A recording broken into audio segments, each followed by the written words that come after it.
അസ്സലാമു അലൈക്കും വറഹ്മത്തുള്ളാഹി വബറകാതുഹു. അൻ-നഹ്വുൽ വാളിഹ് 29-ാം പാഠത്തിലേക്ക് ഏവർക്കും സ്വാഗതം. അൽ ഇസ്മുൽ മുഅത്തല്ലുൽ ആഖിരി, ദുർബലാക്ഷരത്തിൽ അവസാനിക്കുന്ന നാമങ്ങളെക്കുറിച്ചാണ് നാം ഈ പാഠത്തിൽ പരിചയപ്പെടുന്നത്. അൽ മൻഖൂസു വ അഹ്വാലു ഇഅ്റാബിഹി, മൻഖൂസും അവയുടെ ഇഅ്റാബിന്റെ അവസ്ഥകളെയും സംബന്ധിച്ച്. മൻഖൂസായ നാമങ്ങളും അവയുടെ ഇഅ്റാബിന്റെ അവസ്ഥകളെയും സംബന്ധിച്ചാണ് ഈ പാഠത്തിൽ നാം പഠിക്കുന്നത്. അൽ മൻഖൂസു എന്നാൽ ഹുവ കുല്ലു ഇസ്മിൻ മുഅറബിൻ ആഖിറുഹു യാഉൻ ലാസിമത്തുൻ മക്സൂറുൻ മാ ഖബലഹ, അന്ത്യത്തിൽ നിർബന്ധമായും യാ വരുന്നതും തൊട്ടുമുമ്പുള്ള അക്ഷരത്തിന് കസ്ർ നൽകപ്പെട്ടതുമായ എല്ലാ മുഅറബായ നാമങ്ങളും മൻഖൂസ് എന്ന് അറിയപ്പെടുന്നു. അൽ മൻഖൂസു ഹുവ കുല്ലു ഇസ്മിൻ മുഅറബിൻ ആഖിറുഹു യാഉൻ ലാസിമത്തുൻ മക്സൂറുൻ മാ ഖബലഹ, അവസാനത്തിൽ നിർബന്ധമായും യാ വരുന്നതും തൊട്ടുമുമ്പുള്ള അക്ഷരത്തിന് കസ്ർ നൽകപ്പെടുന്നതുമായ എല്ലാ മുഅറബായ നാമങ്ങളും മൻഖൂസ് എന്ന പേരിൽ അറിയപ്പെടുന്നു. തുഖദ്ദറു ളമ്മത്തു വൽ കസ്റത്തു അലാ ആഖിരിൽ മൻഖൂസി ഫീ ഹാലത്തൈ അർ-റഫ്ഇ വൽ ജദ്ദി, മൻഖൂസിന്റെ അവസാനത്തിൽ റഫിന്റെ അവസ്ഥയിൽ ളമ്മിന്മേലും ജറിന്റെ അവസ്ഥയിൽ കസ്റിന്മേലും ഇഅ്റാബ് സങ്കൽപ്പിക്കപ്പെടുന്നു. അമ്മൻ നസ്ബു ഫയകൂനു ബിഫത്ഹത്തിൻ ളാഹിറത്തിൻ അലൽ ആഖിരി, എന്നാൽ ഒരു മൻഖൂസായ പദത്തിൽ നസ്ബിന്റെ അവസ്ഥ ഫത്ഹ് കൊണ്ട് പ്രകടമായിരിക്കും. നസ്ബ്, ഒരു മൻഖൂസായ പദത്തിന് നസ്ബ് ചെയ്യുന്നത് പ്രകടമായും ഫത്ഹത്ത് കൊണ്ട് ആയിരിക്കും. എന്നാൽ ഒരു മൻഖൂസായ പദത്തിന് റഫ്വോ ജറോ ചെയ്യുന്നത് സാങ്കല്പികമായിരിക്കും, സങ്കല്പിച്ചു കൊണ്ടായിരിക്കും. ഉദാഹരണങ്ങൾ നമുക്ക് ശ്രദ്ധിക്കാം.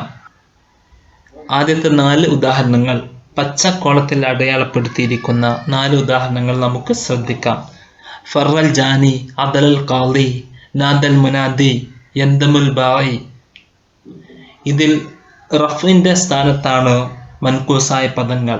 അൽ ജാനി, അൽ ഖാളി, അൽ മുനാദി, അൽ ബായി ഇവയെല്ലാം അവസാനത്തിൽ യായിലാണ് അവസാനിക്കുന്നത്. ഖാളി, ജാനി, മുനാദി, ബായി അവയുടെ തൊട്ടുമുമ്പ്, ആ യായിന് തൊട്ടുമുമ്പുള്ള അക്ഷരത്തിന് കസ്റും നൽകപ്പെട്ടതായി നമുക്ക് കാണാം. അതുകൊണ്ട് തന്നെ ഇവ മൻഖൂസായ പദങ്ങളാണ്. അൽ ജാനി നൂനിന് കസ്റാണ്, അൽ ഖാളി ലോദിന് കസ്റാണ്, അൽ മുനാദി ദാലിന് കസ്റാണ്, അൽ ബായി ഓയിനിന് കസ്റാണ്. അതുകൊണ്ട് തന്നെ ഇവ മൻഖൂസായ പദങ്ങളാണ്. മൻഖൂസായ പദങ്ങൾ ഫായിലിന്റെ സ്ഥാനത്താണ് ഈ ഉദാഹരണങ്ങളിൽ വന്നിരിക്കുന്നത്. അതുകൊണ്ട് ഫായിലുൻ മർഫൂൻ, റഫ് നൽകപ്പെടണം. അൽ ജാനി, അൽ ഖാളി, അൽ മുനാദി, അൽ ബായി ഇവയുടെ അവസാനത്തിൽ റഫിനെ നാം കാണുന്നില്ല. സാങ്കല്പികമായും ളമ്മത്ത് കൊണ്ട് റഫ് നൽകപ്പെട്ട അവസ്ഥയിലാണ് ആ പദങ്ങൾ ഉള്ളത്. ഫറൽ ജാനി, അദലൽ ഖാളി, നാദൽ മുനാദി, യന്തമുൽ ബായി. ഒരു മൻഖൂസായ പദത്തിന് റഫ് നൽകപ്പെടുന്നത് സാങ്കല്പികമായിരിക്കും. അടുത്ത 4 ഉദാഹരണങ്ങൾ നമുക്ക് ശ്രദ്ധിക്കാം. നീല കളറിൽ അടയാളപ്പെടുത്തിയ നളർത്തു ഇലൽ ജാനി, ഖുംന ഇജ്ലാലൻ ലിൽ ഖാളി, അസ്വൈതു ഇലൽ മുനാദി, അലൽ ബായി തദൂറുൽ ദവായിറു. ഈ ഉദാഹരണങ്ങളിൽ അടിവരയിട്ട അൽ ജാനി, അൽ ഖാളി, അൽ മുനാദി, അൽ ബായി ഈ 4 പദങ്ങൾ മൻഖൂസ് ആയ പദങ്ങളാണ്.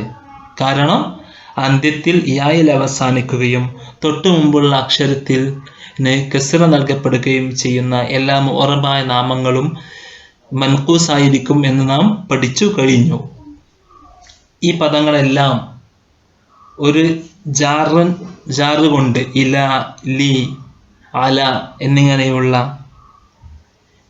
ഇസ്മുകൾക്ക് ജറ് ചെയ്യുന്ന അദാത്തുകളായ അല, ഇല, ലി, ഇല ഇവ കൊണ്ട് മുൻകടക്കപ്പെട്ടിരിക്കുന്നു. അതുകൊണ്ട് തന്നെ ഈ പദങ്ങൾ ജാനി, ഖാലി, മുനാദി, ബാഗി എന്നീ പദങ്ങൾ മജ്റൂർ ന്റെ സ്ഥാനത്താണ്, ജറ് നൽകപ്പെട്ട സ്ഥാനത്താണ് വാചകത്തിൽ.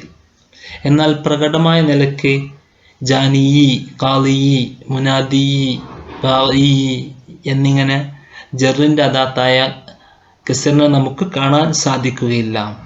സാങ്കല്പികമായും കസ്റത്ത് കൊണ്ട് ജറ് നൽകപ്പെട്ട അവസ്ഥയിലാണ്. അതുകൊണ്ട് തന്നെ ഒരു മൻകൂസായ പദങ്ങളുടെ അവസാനത്തിൽ റഫിന്റെ അവസ്ഥയിൽ ലമ്മ് കൊണ്ടും ജറിന്റെ അവസ്ഥയിൽ കസ്റ് കൊണ്ടും സാങ്കല്പികമായും ഇറാബ് സങ്കല്പിക്കപ്പെടുന്നു. ഒരു മൻകൂസായ പദത്തിന് റഫ് ജറും നൽകുന്നത് സാങ്കല്പികമായിരിക്കും. അടുത്ത 4 ഉദാഹരണങ്ങൾ നമുക്ക് ശ്രദ്ധിക്കാം. ഹബസ്തുൽ ജാനിയ, നെഹ്തരിമുൽ ഖാലിയ, സമീഉത്തുൽ മുനാദിയ, യക്റഹുൻ നാസു അൽ ബാഗിയ. ഈ ഉദാഹരണങ്ങളിലെ മൻകൂസായ പദങ്ങൾ അൽ ജാനിയ, അൽ ഖാലിയ, അൽ മുനാദിയ, അൽ ബാഗിയ ഇവയെല്ലാം വാചകത്തിൽ നസ്ബിന്റെ സ്ഥാനത്താണ്. ഇവ മഫ്ഊലു ബിഹിയാണ്. അതുകൊണ്ട് തന്നെ മഫ്ഊലു ബിഹിക്ക് മൻസൂബായിരിക്കും എന്ന് നാം പഠിച്ചിട്ടുണ്ട്. ഇവയുടെ അവസാനത്തെ അക്ഷരത്തിന് യാ, ഖാലിയ, മുനാദിയ, ബാഗിയ നസ്ബ് പ്രകടമായും ഫതഹത്ത് കൊണ്ട് നസ്ബ് ചെയ്യപ്പെട്ടതായി നമുക്ക് കാണാം. അതുകൊണ്ട് തന്നെ മൻകൂസായ പദത്തെ നസ്ബ് ചെയ്യുന്നത് ഫതഹ് കൊണ്ട് പ്രകടമായ നിലക്കായിരിക്കും. അമ്മൽ നസ്ബു ഫയകൂനു ബി ഫതഹത്തിൻ ളാഹിറത്തിൻ അലൽ ആഖിരി. ഒരു മൻകൂസിന്റെ അവസാനത്തിൽ നസ്ബ് ചെയ്യുന്നത് നസ്ബിന്റെ അവസ്ഥ ഫതഹ് കൊണ്ട് പ്രകടമായിരിക്കും. നാം ഈ പാഠത്തിൽ പരിചയപ്പെട്ടത് മൻകൂസായ നാമങ്ങളെ സംബന്ധിച്ചാണ്. അവസാനത്തിൽ യാ വരുന്നതും തൊട്ടു മുമ്പുള്ള അക്ഷരത്തിന് കസ്ർ നൽകപ്പെടുന്നതുമായ എല്ലാ മുഅറബായ നാമങ്ങളുമാണ് മൻകൂസ്. ഇവക്ക് ഇറാബ് നൽകുന്നത് റഫിന്റെയും ജറിന്റെയും അവസ്ഥയിൽ, റഫിന്റെ അവസ്ഥയിൽ ലമ്മിന്മേലും ജറിന്റെ അവസ്ഥയിൽ കസ്റിന്മേലും ഇറാബ് സങ്കല്പിക്കപ്പെടുന്നു. എന്നാൽ നസ്ബിന്റെ അവസ്ഥയിൽ പ്രകടമായും ഫതഹത്ത് കൊണ്ട് നസ്ബ് നാം നൽകുന്നു. Thanks for watching my videos. See me with the next video. Maakum Shahid Muhsin. Assalamu alaikum wa rahmatullahi wa barakatuh.